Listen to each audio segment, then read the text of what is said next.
चलें, alliteration. Alliteration मैं आपको पहले बताया था एक दिन जब हम मेरा ख्याल है लिटगेट को पढ़ रहे थे या गेटमन को पढ़ रहे थे शायद, तब हमने इसका जिक्र किया था थोड़ा सा। और एलिट्रेशन क्या होती है कि अगर आप एक ही जो लेटर है, मैंने ऐसे एग्जांपल लिखी हुई है, repeating and playing upon a single letter और सेम लेटर, एक ही लेटर से शुरू होने वाले वर्ड्स, 4-5 वर्ड्स आप इकट्ठे कर दें तो उसको हम एलिट्रेशन कहते हैं, ठीक है। और इसके अंदर जो वर्ड्स हैं आम तौर पे मोस्ट कॉमनली जो वर्ड्स होते हैं जिनसे जो लेटर्स होते हैं जिनसे वर्ड शुरू हो रहा होता है वो कॉन्सोनेंट्स होते हैं, ठीक है। वो वॉवल्स नहीं होते, वो कॉन्सोनेंट्स होते हैं आम तौर पे। इसको आगे जाके इसको डिफाइन किया जाता है कॉन्सोनेंट्स और एसोनेंट्स में, वो भी मैं आज डिस्कस करूंगा। तो सबसे पहले आप सिर्फ एलिट्रेशन एक समझ लें कि एलिट्रेशन क्या है, कि जो अल्फाज के जो शुरू के लेटर्स हैं वो एक जैसे लेटर्स आते हैं 3-4 अल्फाज में, ठीक है। और इससे एक केडेंस डेवलप हो जाती है, यानी कि उतार चढ़ाव डेवलप हो जाता है।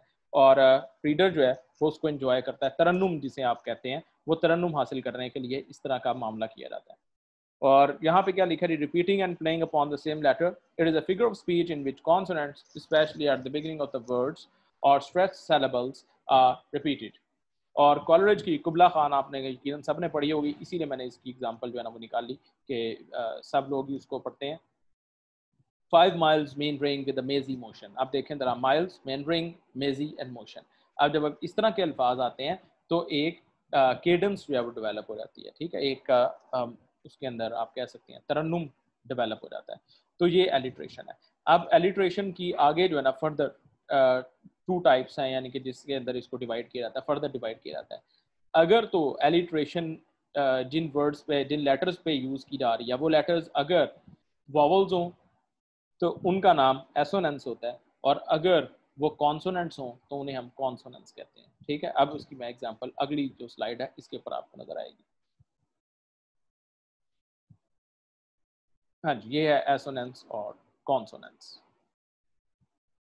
Assonance is the repetition of identical or similar vowels, especially in stressed syllables, in a sequence of nearby words. Nearby words से मुराद यानी कि जो अल्फाज करीब करीब आ रहे हैं, जिनकी ज़्यादा यानी कि दूर नहीं है, उन अल्फाज के अंदर ये आप सेलेबल्स कर सकते हैं जो वॉवल्स वाले सेलेबल्स हों, ठीक है। अच्छा, अब वॉवल्स से पहले क्यों उसने इस तरह कहा है, क्योंकि वॉवल से अल्फाज का शुरू होना वो कोई ज़रूरी नहीं है, यानी कि बहुत कम अल्फाज होते हैं, मुश्किल होता है इस तरह के पोइट्री ढूंढना या अल्फाज ढूंढना जिसके अंदर वो सारे यानी कि वॉवल से शुरू हो रहे हो लेटर्स, वर्ड्स वॉवल लेटर से शुरू हो रहे हो।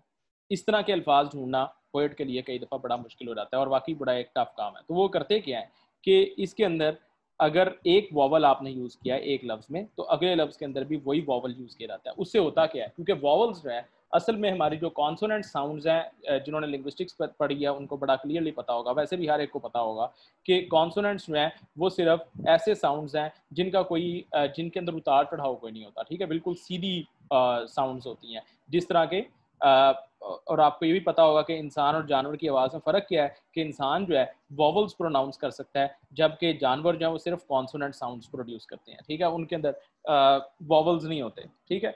और हमने जो भी लफ्ज़ बनाना होता है इंग्लिश के अंदर, जो भी लफ्ज़ बनता है उसके अंदर एक वॉवल का होना ज़रूरी है, ठीक है। अगर वॉवल नहीं होगा तो वो लफ्ज़ नहीं बनेगा, और वॉवल ना हो तो सेमी वॉवल आप कह लें, सेमी वॉवल होता है। जिस तरह क्राई है एक वर्ड, तो इस क्राई के अंदर वाई जो है वो सेमी वॉवल है, ठीक है। तो सेमी वॉवल हो या वॉवल हो, उसके बगैर अल्फाज कोई भी नहीं बन सकते इंग्लिश के अंदर, ठीक है।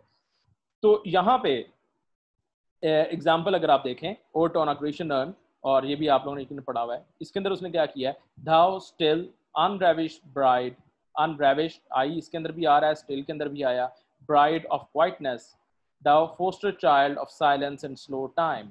अब अगर आप देखें तो इन तीनों चारों ऊपर वाली लाइन के अंदर भी 4 अल्फाज में एक ही वॉवल इस्तेमाल किया है ज़्यादा, यानी कि ठीक है जो इस्तेमाल हुआ है, स्टिल, रेविश्ड, ब्राइड, क्वाइटनेस, और ये स्ट्रेस्ड वॉवल्स हैं, ठीक है। ये स्ट्रेस सेलेबल्स हैं जितने भी ये हैं, स्टिल, ये देखें ये स्ट्रेस्ड है।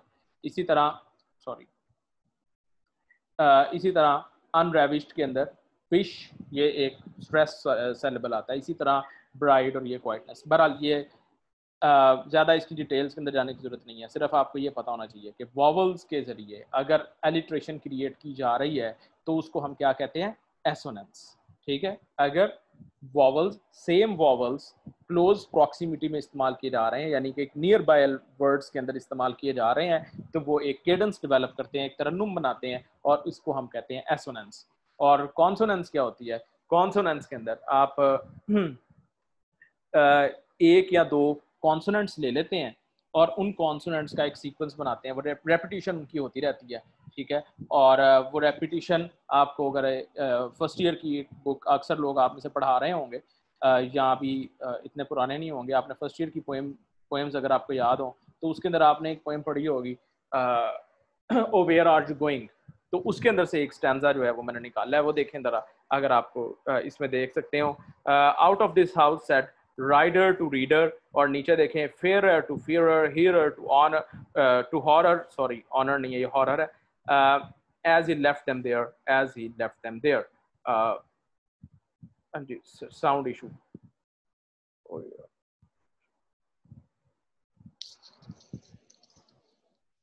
अच्छा ये साउंड इशू सिर्फ मेरा ख्याल है मैंने काफ़ी दफ़ा कह चुका हूँ, अगर सिर्फ एक का हो तो उसको लीव करके आप दोबारा उसे ज्वाइन कर लिया करें, कई दफ़ा उससे वो ठीक हो जाता है। और अगर ज़्यादा लोगों का आ रहा है तो आपने हाथ खड़ा कर दिया करें, क्योंकि मेरे पास जो इंटरनेट है इस वक्त बिल्कुल स्टेबल है, कोई उसमें ना उसकी लाइट्स ज़्यादा हिल रही हैं और ना कुछ ऐसी बात है, सिग्नल्स भी पूरे हैं। अच्छा तो रीडर और राइडर, फेयरर और फियरर, हॉरर, हियरर, और ये सारे जो अल्फाज हैं आप देख रहे हैं कि ये भी एक तरह से एलिट्रेटिव साउंड जो है वो क्रिएट हो रही है, और इसको हम कहेंगे कॉन्सोनेंस। ठीक है, तो इसको याद रखना बड़ा आसान है, कॉन्सोनेंट से कॉन्सोनेंस, और जो दूसरा वर्ड है वो इसके ऑपोजिट है, वो एसोनेंस है। ठीक है, वॉल के साथ जो होता है, क्योंकि वो उसका बनता कोई नहीं है, लेकिन कॉन्सोनेंट के साथ कॉन्सोनेंस आपको याद रह सकता है। ठीक है, तो एसोनेंस कॉन्सोनेंस जो है ये दोनों किससे रिलेटेड है, दोनों एलिट्रेशन से रिलेटेड है। ठीक है, और ये जो लिटरेरी टर्म्स हैं इनके बारे में एक और चीज़ ध्यान में रखिएगा कि ज़रूरी नहीं है कि ये आपसे पेपर में पूछे जाए, इंटरव्यू में भी पूछ सकते हैं। ठीक है, तो उसके अंदर भी थोड़ी बहुत लिटरेरी टर्म्स जो हैं वो आपको आनी चाहिए। ठीक है, तो ये मैंने बिल्कुल बेसिक्स मैं जो है ना आपको बता रहा हूँ, जिनके बगैर गुजारा ही नहीं है। अच्छा, और अब ये हम आ गए हैं एब्सर्ड पे। ठीक है, थिएटर ऑफ द एब्सर्ड आप लोगों ने सबने सुना होगा, और इसके बारे में ज़्यादा डिटेल की वैसे ज़रूरत तो नहीं है, लेकिन बहरहाल मैंने ये समझा कि शायद आप लोगों को अरसा हो गया हो इन चीज़ों को दोबारा रिवाइज़ किए हुए, तो इसलिए मैंने कहा ज़रा ये भी एक टर्म इस्तेमाल कर लेते हैं। एब्सर्ड हम किसे कहते हैं, ये उन थिएट्रिकल वर्क्स को या वर्क्स ऑफ फिक्शन या किसी भी वर्क ऑफ आर्ट, उस वर्क ऑफ आर्ट के साथ एसोसिएट की गई है टर्म जिसके अंदर लाइफ की मीनिंगलेसनेस दिखाई गई हो। ठीक है, यानी कि ये जो हमारी एग्जिस्टेंस है ये मीनिंगलेस एग्जिस्टेंस है और एक एब्सर्ड एग्जिस्टेंस है। ठीक है, जारी बात है मीनिंगलेस होगी तो फिर एब्सर्ड तो हो ही जाएगी। तो एब्सर्डिटी के अंदर, और खैर बहरहाल मीनिंगलेसनेस में और एब्सर्डिटी में थोड़ा सा तो डिफरेंस है। एब्सर्ड हम एक ऐसी चीज़ को कहते हैं जिसके हम कोई लॉजिकल मीनिंग्स नहीं निकाल सकते। ठीक है, कोई लॉजिकली हम उसको डिफाइन नहीं कर सकते कि ऐसा ये क्यों हो रहा है। ठीक है, तो एब्सर्डिटी को डिफाइन करने के लिए एक ये, और ये टर्म कहाँ पे इस्तेमाल हुई, ये टर्म जो है फ्रेंच जो लिटरेचर है उससे जो है ना इधर को आई थी इंग्लिश लिटरेचर के अंदर, और एल्बर्ट कैम्यू ने एक अपना ऐसे लिखा था मिथ ऑफ सिसिफस, जिसके अंदर उसने इस वर्ड को, इस एब्सर्डिटी को यूज़ किया, और उसके बाद इस एब्सर्ड वाले वर्ड को यूज़ किया, और फिर इसी ने टर्म किया था कि थिएटर ऑफ द एब्सर्ड भी एक चीज़ है। ठीक है, और वो थिएटर ऑफ द एब्सर्ड क्या है वो भी उसने हमें बताया था। अच्छा, तो इसने मिसाल क्या दी एल्बर्ट कैम्यू ने, इसने कहा कि सिसिफस, अगर आप लोगों को पता हो या याद हो, सिसिफस एक ग्रीक था, ग्रीक बंदा था और बहुत ही अक्लमंद इंसान था, और विकेडनेस तक यानी कि अक्लमंद था। ठीक है, और यू कैन से विशियस, तो वो हर चीज़ को धोखा दे, हर जो इंसान था उसको धोखा दे देता था अपनी अकल के और अपनी लॉजिकल रीजनिंग की वजह से। तो यानी कि मीनिंग्स तलाश करता था ना, लॉजिकल रीजनिंग देता था। ठीक है, और वो बहस बाइसों के अंदर लोगों को फंसा लेता था। इसकी जब मौत का वक्त आया, ये ग्रीक माइथोलॉजी में है। ठीक है, इसको रियल तो यकीनन आप नहीं समझेंगे, तो मौत का वक्त जब करीब आया, मौत इसके सामने आई और मौत ने कहा जी चलो भाई तुम्हारा जाने का वक्त हो गया, बहुत सियाना बन लिया तुमने, चलो अब। तो इसने मौत को कहा कि तुम वो मौत की ना जो वो दिखाते हैं आइकन, जो दिखाते हैं आइकन कहते हैं जो बुत को या इमेज को, तो जो इमेज है मौत का, जो अगर आप ग्रीक लिटरेचर में देखें तो वो ढांचे का है, इंग्लिश के अंदर भी वही है, लैटिन लिटरेचर से आया होगा और ग्रीक से आया होगा। अच्छा, तो वो जो स्केल्टन था उसके सामने खड़ा था और उसने कहा मैं तुम्हें मारने के लिए आया। उसने कहा तुम्हारी तो हड्डियां ही हड्डियां, तुमने मुझे कैसे मार लेना, मैं तो इतना स्ट्रॉन्ग बंदा हूँ। तो मौत ने उसे कहा कि मेरे पास बड़े तरीक़ेकार हैं, मैं अपने जो विक्टिम है उसको बांध के मार देती हूँ। इसने कहा चलो मुझे जंजीरों में बने, अपने आप को बांध के दिखाओ। जब मौत ने अपने आप को बांधा, यानी कि वो स्केल्टन था, इसने उसकी रस्सियाँ और टाइट की या जंजीरें थी या जो भी था, और इसने मौत को कैद किया और खुद भाग गया वहाँ से। तो उसके बाद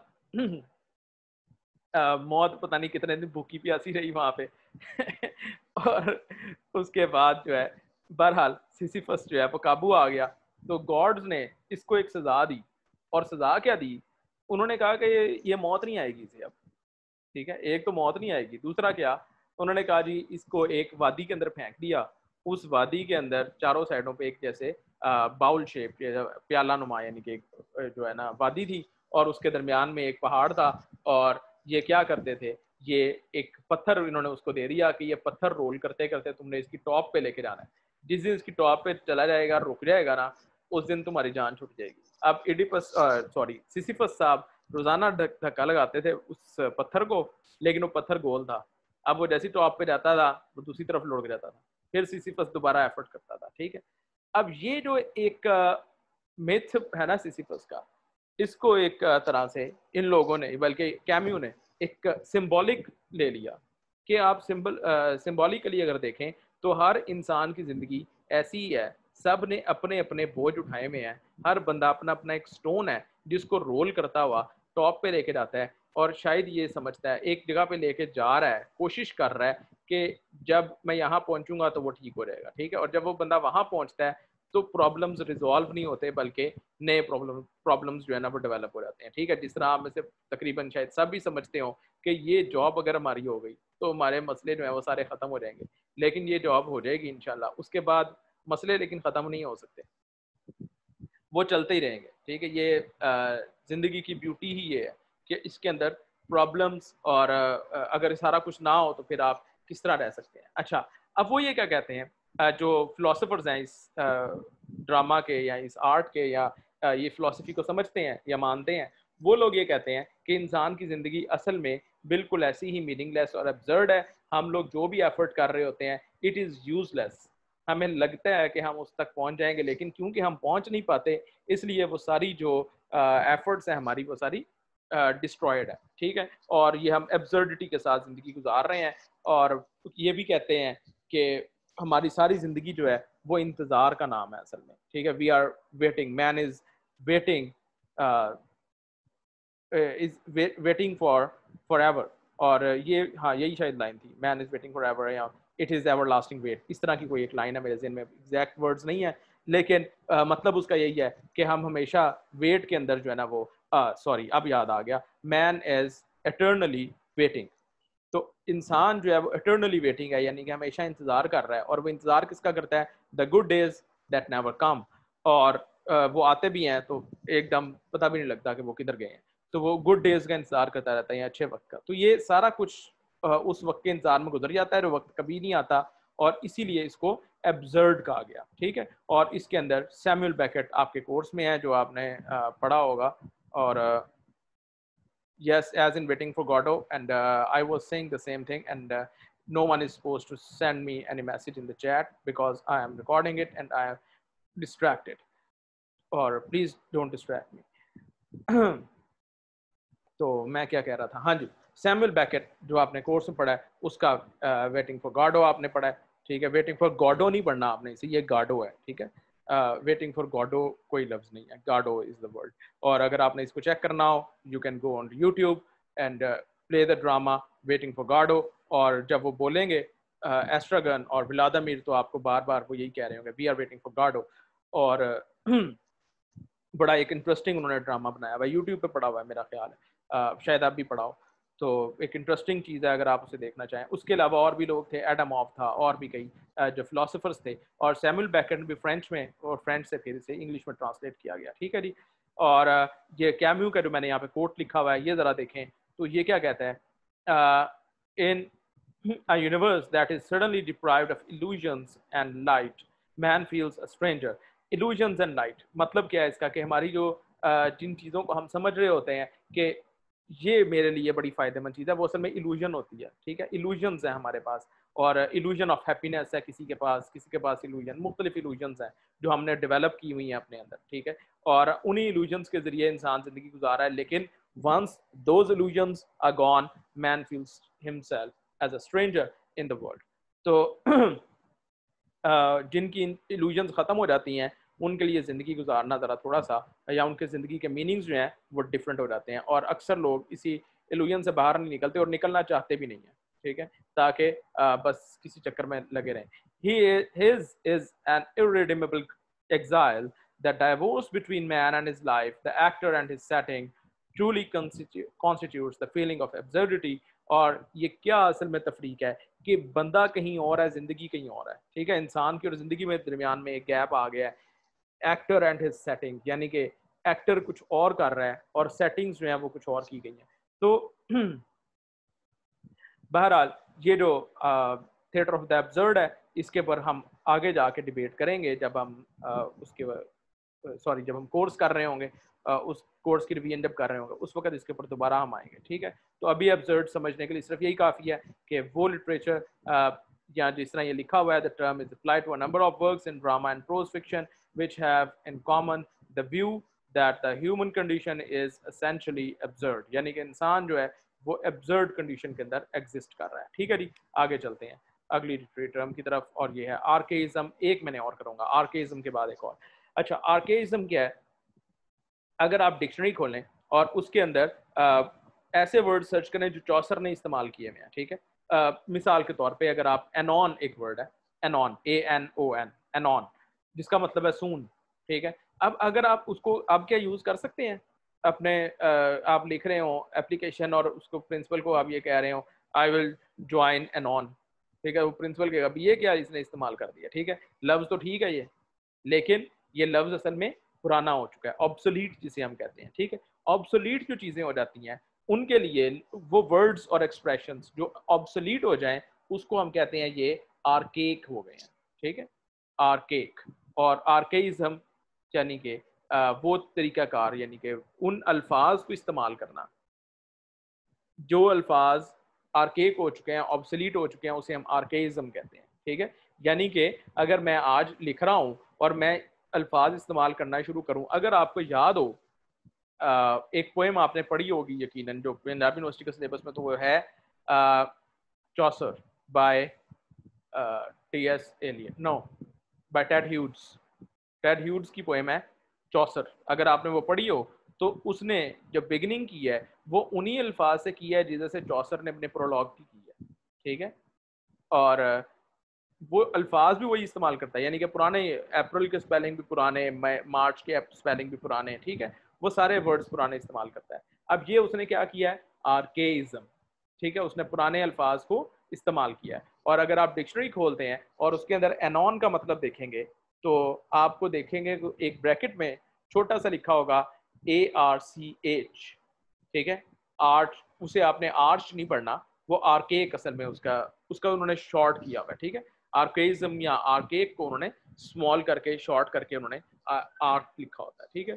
तो इसका मतलब ये होता है कि वो लफ्ज़ जो है वो ऑब्सोलीट हो चुका है, वो अब इस्तेमाल नहीं होता, ठीक है। अगर आप करना चाहें तो एनॉन, मैंने आपको एग्जांपल दिया है, एनॉन को आप देख लें। अच्छा, और ये स्पेंसर का अगर आप देखें तो उसकी जो फेरी क्वीन है उसके अंदर उसने जानबूझ के जो है ना आर्केइज्म इंट्रोड्यूस करवाए हैं। और क्यों इंट्रोड्यूस करवाए हैं? क्योंकि वो मेडिवल रोमांस की बात कर रहा था, ठीक है। तो अगर मेडिवल रोमांस और लेके आना है उसने और उसी को रिवाइव करना चाह रहा है तो फिर वो अल्फाज भी वही उठा के ले आया, ठीक है। और ये खुद उसने किया, यानी कि जानबूझ के किया, ये नहीं कि गलती से उससे हो गया, उसने जानबूझ के किया, ठीक है। तो आर्केइज्म जानबूझ के इस्तेमाल की जाती है, यानी कि जो बड़े राइटर्स हैं, और कुछ लोग जो हैं वो उसे गलती से इस्तेमाल करते हैं। मिसाल के तौर पे एक वर्ड है इनोसेंस, आपको पता है इनोसेंसी भी एक वर्ड होता था किसी ज़माने में, ठीक है, पहले इनोसेंसी होता था, ठीक है, और इनोसेंसी को अब हमने जो है ना वो चेंज किया है, यानी कि उसको मॉडर्नाइज करके इनोसेंस की तरफ ले आए हैं, ठीक है, अब वो इनोसेंस है। अब अगर एक बंदा इनोसेंसी इस्तेमाल करता है तो वो गलत इस्तेमाल कर रहा है, unless and until he knows that he is using archaism, ठीक है। अगर उसे पता हो कि मैं पुरानी चीज़ इस्तेमाल कर रहा हूँ और वो उसको डेलिबरेटली यूज़ करे तो फिर तो बात ठीक है, ठीक है। अगर फ्रांसिस बेकन के आप ऐसे पढ़ें, उसके अंदर आपको इस तरह की बड़ी चीज़ें नजर आएंगी, इनोसेंसी, कॉम्प्लेसेंसी और इस तरह की, ठीक है। अब ये सारे ई इनके आगे से जो है ना वो खत्म हो चुका है, अब ये कॉम्प्लेसेंस और इनोसेंस इस तरह के बन चुके हैं। पहले वाई होता था इनके आगे, ठीक है, इनोसेंसी का जो स्पेलिंग है ओल्ड, उसके अंदर वाई भी होता था, तो अब वो वाई हमने उड़ाना शुरू कर दिया, ठीक है। तो ये मॉडर्न जैसे जैसे लैंग्वेज चेंज करती रहती है, होती रहती है और लोगों के इस्तेमाल होते रहते हैं, हम उस हिसाब से चलते हैं, ठीक है। तो अब अगर कोई बंदा इनोसेंसी इस्तेमाल करेगा तो वो गलत होगा। अच्छा जी, आगे चलते हैं। आर्चेटाइप्स, आर्चेटाइप्स क्या हैं? ये एक थोड़ा सा डिफिकल्ट कॉन्सेप्ट है, लेकिन इसको समझा जा सकता है, इतना भी डिफिकल्ट नहीं है कि आप इसको समझ ना सकें। तो आर्चेटाइप्स एक आप कह लें एक पुराना मॉडल किसी चीज़ का हो, ठीक है। आप फर्ज करें, मैं इसकी मिसाल आपको देता हूँ कि पुराने ज़माने में किसी बंदे ने एक जहाज़ बनाया, ठीक है, वो उसकी प्रोटोटाइप बना, जब वो जहाज़ का जो पहला मॉडल था उसे क्या कहते हैं? प्रोटोटाइप, ठीक है। और ये किसी भी मशीनरी का जो फर्स्ट मॉडल होता है उसे प्रोटोटाइप कहा जाता है। फिर अगले जो टर्म चीज़ें होती हैं ना, वो उसी की बेसिक्स को इस्तेमाल करके बनाई जा रही होती हैं, ठीक है। अब यहाँ पे इससे मुराद क्या है? आर्चेटाइप्स वो कॉन्सेप्ट्स होते हैं, ठीक है, लिटरेरी क्रिटिसिज्म की टर्म है ये, वो कॉन्सेप्ट्स हैं जो कॉन्सेप्ट्स पुराने ज़माने से चलते आ रहे हैं और ये हमारी साइकोलॉजी के अंदर एम्बेडेड होते हैं, ठीक है। मिसाल के तौर पे कॉन्सेप्ट ऑफ हेल आप कह लें, ठीक है, तो ये एक आर्चेटाइप है, कहाँ से इस्तेमाल होता आ रहा है, बहुत अरसे से इस्तेमाल होता जा रहा है, ठीक है। और हम सब उसको इस्तेमाल भी करते हैं और लिटरेचर के अंदर आपको ये बहुत ज़्यादा दफ़ा जन्म नज़र आएगा, ठीक है। तो ये ऐसे अल्फाज हैं, ऐसे वैरायटी ऑफ जो कि आपको बहुत से लिटरेचर के वर्क्स में नज़र आते हैं, इमेजेस होते हैं, थीम्स हो सकते हैं, कैरेक्टर टाइप्स हो सकती हैं, जो आपको नज़र आती हैं, शुरू से लेके अब तक के लिटरेचर के अंदर एम्बेडेड होती हैं। आप उनको जैसे ही आप पढ़ते हैं तो आपको याद आता है कि यार ये हमने वहाँ भी पढ़ा था, ठीक है। और ये सब कुछ ह्यूमन साइकी के अंदर एनग्रेंड हो चुकी होती है, यानी कि हेल का एक कॉन्सेप्ट है, पता है, फॉरन नेगेटिव हमें ज़हन में आ जाता है, ठीक है। हेवन हम कहते हैं, फॉरन एक पॉजिटिव ज़हन में आ जाता है, ठीक है। इस तरह आर्चेटाइप्स जो है वो हमारे अंदर एक इफेक्ट जो है वो क्रिएट कर देती हैं, ठीक है। और हम जब क्रिटिसिज्म कर रहे होते हैं फिर हम इन चीज़ों को देखते हैं, ठीक है। अब यहाँ पे हम लेते हैं ब्रेक, हमारी लिटरेरी टर्म्स आज वाली हो गई हैं। अब हम जब ब्रेक से वापस आते हैं 5 to 6 मिनट्स की ब्रेक के बाद, तो फिर हम इंशाल्लाह करेंगे William Shakespeare, sorry university bits का एक इंट्रोडक्शन होगा, फिर शेक्सपियर करेंगे, ठीक है जी। अल्लाह हाफिज़। 5 या 6 मिनट।